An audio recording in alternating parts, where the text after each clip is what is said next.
Salut tout le monde, c'est Alice, j'espère que vous allez bien, merci de visionner à nouveau une de mes vidéos. Aujourd'hui on va parler tout simplement de tous mes conseils et mes astuces, tout ce que je mets en place en fait en période de fête comme ça ou lorsqu'il y a des gros repas qui arrivent de famille ou entre amis pour ne pas trop manger, pour éviter justement cette...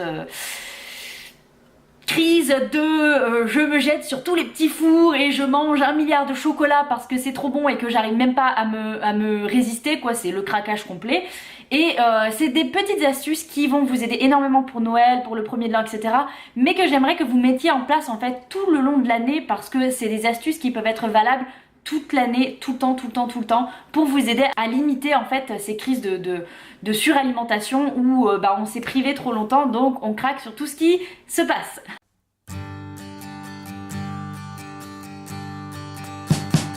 We wish you a Merry Christmas. Donc, mon conseil numéro 1, ne sautez pas de repas dans la journée. Lorsque vous savez que vous avez un gros repas le soir, on a tendance à se dire bon bah je panique, là j'ai un gros repas donc je vais rien manger aujourd'hui, comme ça je me laisse de la place pour le soir. Et c'est une grossière erreur parce que du coup vous allez arriver en fait complètement affamé à votre repas et vous allez vous jeter sur tout ce que vous allez trouver. Ne dites pas le contraire, ça vous est déjà arrivé, j'en suis sûre. En tout cas, moi, ça m'arrivait.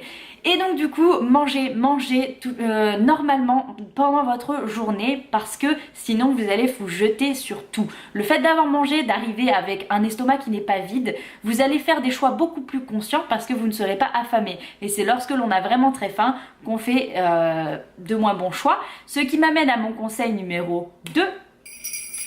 Qui est en fait pendant votre journée adaptez vos repas justement par rapport à ce qui va se passer le soir ou le midi ou peu importe. Si vous voulez dans les repas comme ça de famille, de fête, on va manger beaucoup de matières grasses, on va manger beaucoup de sucré, des gâteaux etc. Des choses qui ne nous apportent pas forcément les macronutriments et les micronutriments nécessaires à notre organisme pour notre santé. C'est pour ça que c'est important que les autres repas soient super bien composés pour que vous puissiez apporter ça. Donc c'est-à-dire on va manger des protéines de bonne qualité et on va manger des légumes, beaucoup de légumes pour apporter non seulement des fibres mais aussi des vitamines et des minéraux dont votre corps a besoin et qu'il n'aura pas forcément en grande quantité lors du repas festif. Donc adaptez exactement vos repas, mangez plus de légumes et de protéines sur les autres repas pour avoir vos apports qui sont bons sur la journée et donc équilibrer un petit peu la balance. Dans ce cas-là forcément, ça part sur le principe, vous allez manger très peu de sucré et très peu de matière grasse parce que vous allez vous garder ces calories-là pour le soir. Donc voilà, une fois que vous avez tout ça, donc vous avez mangé, vous n'avez pas sauté de repas, vous avez mangé des bons repas santé toute la journée, qu'est-ce que vous allez faire? Nous arrivons au point numéro 3. C'est dans le même principe en fait, c'est essayer de commencer, lorsque c'est possible évidemment, chaque repas par une soupe de légumes ou une salade bien de crudité pour commencer justement par les vitamines et les minéraux et les fibres, chose qui va vous caler donc dès le début du repas au lieu de commencer par des choses justement comme des petits fours ou des choses comme ça qui vont vous donner encore plus faim et qui vont vous lancer dans ce processus de je mange tout ce qui se passe sur la main. Donc vous vous calez en fait avec une bonne salade ou avec une petite soupe pleine de bons légumes et comme ça vous allez manger un peu moins par la suite parce que vous avez déjà quelque chose dans l'estomac. Donc ça c'est sous le même principe que mes deux conseils précédents qui est plus valable sur le long terme, on va dire sur l'année plutôt que sur les repas festifs parce qu'on n'a pas toujours une soupe ou une salade à manger avant nos repas de Noël. Mais je trouvais ça important de vous le dire quand même parce que personnellement quand je suis en perte de poids c'est une des choses qui marche le mieux pour moi. Je commence par une bonne grosse salade de crudité avec une vinaigrette qui est faite maison et qui est sans matière grasse. Comme ça me cale et je mange beaucoup moins de choses après et ça me permet d'avoir des choses qui me calent, d'avoir l'estomac plein, donc de pas me sentir frustrée, mais en plus d'avoir des fibres et du coup de ne pas manger trop le reste de mon repas qui est des calories un peu plus denses. Voilà. Ce qui m'amène ensuite à mon prochain conseil. Restez hydraté, buvez beaucoup d'eau. L'eau c'est essentiel et ça c'est toute l'année, tous les jours, n'importe quand, quel que ce soit. Mais aussi parce que en période de fête on a tendance à boire de l'alcool. L'alcool ça déshydrate. On va manger des choses aussi sucrées ou salées qui déshydratent également, donc qui vous donnent la sensation de soif. Et le fait de boire beaucoup d'eau déjà vous allez faire une pause parce que pendant que vous buvez de l'eau qui est 0 calories, vous ne mangez pas, n'est-ce pas? prévoyez-vous toujours de l'eau à portée de main. Entre des verres d'alcool, surtout très important parce que ça vous permettra aussi de boire moins, et qui dit boire moins dit moins de calories dans les liquides, parce que oui, l'alcool c'est calorique, n'est-ce pas, hein? Donc l'eau c'est l'essentiel. Vous allez moins manger et moins boire d'alcool si vous buvez beaucoup d'eau pendant votre repas. Ce qui m'amène à la suite, manger de tout. Ne vous privez pas de choses, ne partez pas, en fait changez complètement votre état d'esprit. Je vois encore beaucoup trop de personnes, et j'étais comme ça avant, c'est pour ça que je vous en parle, qui arrivent à un repas en disant je ne dois pas manger de chocolat ce soir, je ne dois pas manger de pizza, je ne dois pas manger de ceci, de cela. Donc vous arrivez avec cet état d'esprit de privation, de restriction. Et votre cerveau, qu'est-ce qu'il fait? Eh ben il va se rebeller complètement. Il va voir toutes ces choses, toutes ces tentations autour de lui. Qu'est-ce qu'il va faire? Il va faire craquage complet, one again beast to fly, et il va manger tout ce qui se passe que vous vous êtes dit je ne vais pas manger.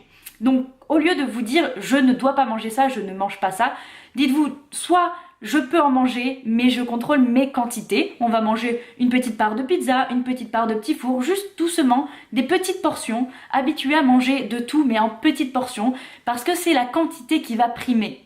La quantité dans vos assiettes, vous avez le droit de tout manger tant que la quantité n'est pas en excès. Il n'y a que ces petits excès qui vont vous faire du mal, pas le fait d'en manger en soi. Ou alors, changez complètement votre état d'esprit et vous dites, ce n'est pas que je ne peux pas en manger, je peux, j'ai le droit, si j'en veux, j'en mange, mais je n'ai pas envie d'en manger, je ne veux pas en manger. Et là, vous allez complètement changer, ça paraît très petit, mais c'est extrêmement important. Vous allez changer complètement votre état d'esprit et vous dire, vous allez voir une grosse part de pizza ou ce petit four, ce machin, et vous dites, bah non, j'en ai pas envie parce que c'est pas bon pour moi et je préfère manger autre chose. Et vous allez faire du coup de meilleurs choix pour vous, manger autre chose qui vous semble beaucoup plus correct, et vous n'allez pas être frustré parce que vous ne vous êtes pas empêché d'en manger, vous avez simplement pas eu envie d'en manger. Et ça, c'est un petit travail qu'on fait au quotidien. Ça va venir avec le temps, ça ne vient pas en claquant des doigts, ça prend du temps.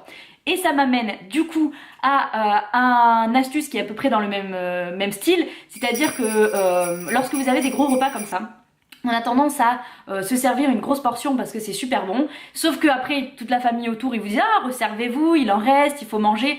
Donc c'est très rare que dans les gros repas comme ça on a juste une assiette, on la mange et on a fini. C'est très souvent qu'on se resserre. Et donc cette astuce ça va avec ça. Servez-vous votre première assiette, servez-la petite. Faites-vous une petite assiette, des toutes petites portions. Et avec ces petites portions là, donc oui forcément vous allez avoir envie d'en avoir plus. Mais comme à la base, avec une grosse assiette, vous vous serez resservi également, ben là c'est exactement la même chose, vous allez vous resservir mais avec la même petite portion. Et au final, qu'est-ce que ça va faire? C'est-à-dire que si vous additionnez vos deux petites portions, ça vous fera juste une moyenne assiette, alors que si vous additionnez vos deux grosses assiettes que vous vous êtes resservi, et ben ça va vous faire une bigasse assiette quoi. Donc pensez petite portion, quitte à vous resservir une ou deux fois tant que les portions restent petites. Comme ça vous avez l'impression de manger comme il faut, beaucoup de choses, mais vous mangerez énormément moins, croyez-moi.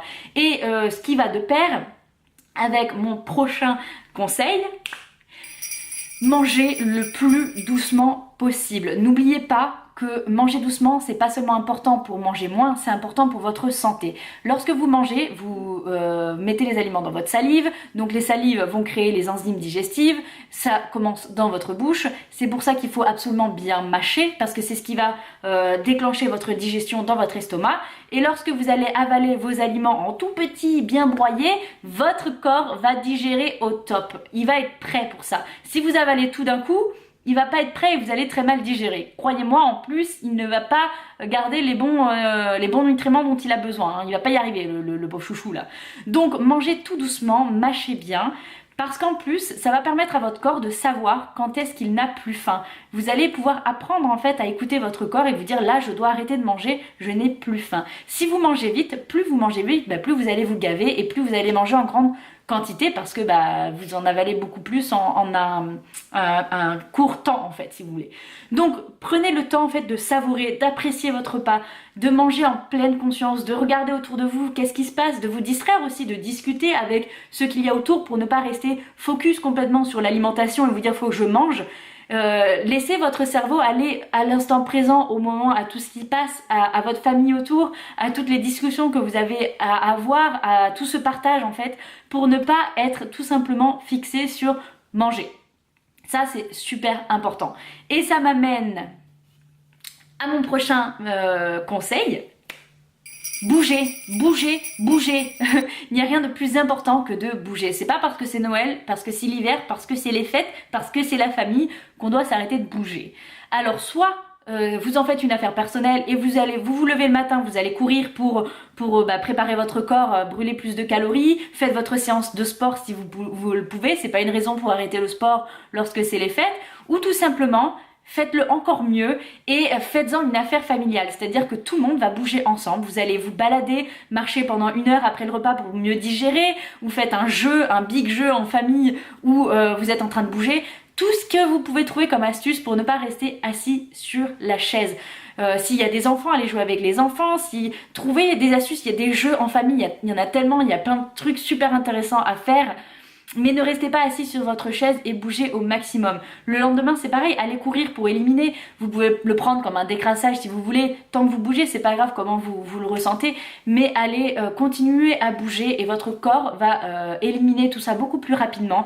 Et puis pour finir avec tout ça, une fois que les fêtes sont passées, une fois que le gros repas est passé, ne culpabilisez pas, ne paniquez pas parce que vous avez pris 1 kilo. Quand on mange un petit peu en excès, il faut pas se leurrer, pendant les fêtes on mange forcément en excès malgré tout ce qu'on peut dire, malgré tout ce qu'on peut faire. Ce n'est pas grave, c'est un moment de plaisir, profitez avec votre famille, c'est la vie, c'est la joie, c'est la magie de Noël, c'est génial. Par contre, dès que c'est fini, repartez tout simplement dans votre vie, dans votre routine alimentaire saine et équilibrée avec des bons repas sains et vous allez voir que votre corps en fait, comme il ne s'est pas habitué à manger plus, puisque vous avez fait les choses comme il faut normalement, hein, et ben il va tout reperdre d'un coup, il va rééliminer tout ça petit à petit, il va perdre l'eau qu'il a stockée, tout va redevenir à la normale très très vite. Mais c'est important de revenir tout de suite après à votre routine et à vos habitudes. Et Zurgulukata, les fêtes sont passées, tout le monde est content et on a un corps de rêve. Voilà, sur ce je vous laisse parce que j'ai assez parlé et j'ai super soif. Je vous souhaite un merveilleux Noël à tous. Profitez-en à fond, amusez-vous, ne vous privez de rien, vous avez le droit de ce moment-là, vous avez le droit de vous faire plaisir. Donc profitez à fond, amusez-vous et je vous retrouve pour la prochaine vidéo. Hein? Gros bisous à tout le monde et bonnes vacances!